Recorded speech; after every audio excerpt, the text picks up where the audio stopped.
Olá, meu nome é Emília e hoje eu vim falar para vocês um pouco sobre os tumores musculoesqueléticos. Os tumores musculoesqueléticos, eles podem ser divididos em tumores primários e em tumores secundários. Os tumores primários mais conhecidos são o osteosarcoma, sarcoma de Ewing e o condrosarcoma. Cada um tem uma faixa etária específica, mas na maioria das vezes a gente tem um pico do osteosarcoma e do sarcoma de Ewing aproximadamente na adolescência. Tá? Existem crianças mais novas que têm, existem adultos que têm, mas a gente tem esse pico maior na adolescência. E o condrosarcoma acaba tendo um pico mais alto em pacientes adultos mais velhos. Os tumores ósseos primários, eles assustavam muito, porque a solução cirúrgica que existia até os anos 70 era uma amputação do membro. Então, o paciente ia ter a ressecção completa do membro, uma cirurgia bastante grande, bastante mutilante e agressiva, e isso seria substituído por uma prótese externa. Com a melhora da cirurgia, com a especificidade da quimioterapia, os pacientes eles começaram a ter uma sobrevida melhor e começou a existir a chance de uma cirurgia que preservasse os membros desses pacientes. Então, o paciente que antes estava fadado e só tinha certeza da cirurgia de amputação, hoje ele tem mais opções. Então, a gente pode ter pacientes que foram submetidos a endopróteses não convencionais, pacientes que foram submetidos a enxertos ósseos, existem ressecções sem reconstrução, então o paciente pode tirar um tumor da pelve, por exemplo, e não precisa fazer uma reconstrução, que são as cirurgias de hemipelvectomia.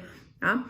Então, são cirurgias bastante grandes, bastante específicas, mas que a quimioterapia, no tratamento da quimioterapia adjuvante, ele gerou uma condição para esse paciente ter uma sobrevida livre de doença muito maior. Então, hoje a gente fala em taxas de sobrevida dos osteosarcomas e sarcomas de Ewing em até 80%. Condrosarcoma, a gente tem taxa de sobrevida de até 90%. E o condrosarcoma tem uma especificidade que ele não reage bem à quimio e à radioterapia, na maioria das vezes, depende muito do tipo histológico, isso não é uma regra, mas ele não reage bem à radioquimioterapia, e só a cirurgia de preservação de membros, ela acaba sendo o suficiente para manter esse paciente. Então, o paciente é curado só com a cirurgia. Depois dessa cirurgia, o paciente ele tem uma grande alteração, porque são cirurgias bastante grandes. Então, por exemplo, se fizer uma prótese na tíbia, você tem que cobrir essa prótese com a musculatura da panturrilha. Então, a musculatura ela é modificada de lugar. Esse paciente ele precisa de adaptações funcionais. Então, a fisioterapia ela vai ajudar nessa parte do pós-operatório, a gente também atua no pré-operatório, mas ela vai ajudar nessa parte do pós-operatório, com o paciente, como que ele vai aprender a usar essa nova perna, como a gente vai conseguir deixar ele com a maior autonomia possível, e como a gente vai conseguir fazer esse paciente ter uma qualidade de vida muito boa.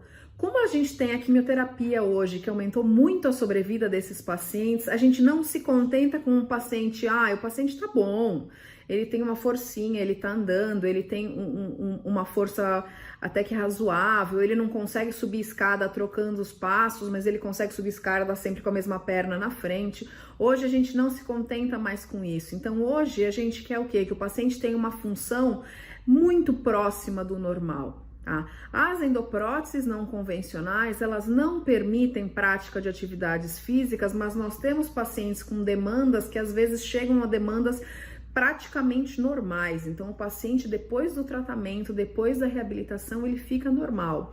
O que a gente quer? Força muscular, amplitude de movimento para esse paciente conseguir fazer tudo isso sozinho. Por um outro lado, a gente tem os pacientes das lesões secundárias. As lesões secundárias são as chamadas metástases ósseas. As metástases ósseas, elas são, o tumor inicial não é um tumor ósseo, então a gente tem muita metástase de mama, de câncer de próstata, de tireoide, de rim, intestinal, até tumor de pâncreas. Então o paciente ele está fazendo um tratamento para um tumor e esse tumor gerou uma lesão no tecido ósseo. O ortopedista oncológico, ele vai fazer uma cirurgia para colocação de uma endoprótese, ou o paciente vai utilizar ciclos de quimioterapia alternativos, ou vai fazer radioterapia, ou vai utilizar medicação intraoral para conseguir ter o quê? Uma melhora dessa função. Quando o paciente quebra, que normalmente quando esses pacientes vêm para fisioterapia, a gente tem os pacientes com fratura de fêmur, então o paciente ele é submetido a uma endoprótese não convencional de fêmur. A gente tem fratura de úmero, então o paciente faz essa endoprótese de úmero, e o nosso papel vai ser muito parecido com o dos tumores primários, que é fazer esse paciente ter a maior autonomia possível.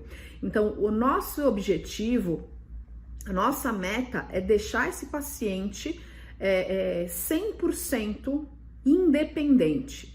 Lógico, existem vários casos, existem diversos tipos de trauma, existem diversos tipos de paciente, mas a nossa ideia sempre é pensar em qualidade de vida e autonomia, então deixando esse paciente não depender de mais ninguém, tá bom? Obrigada!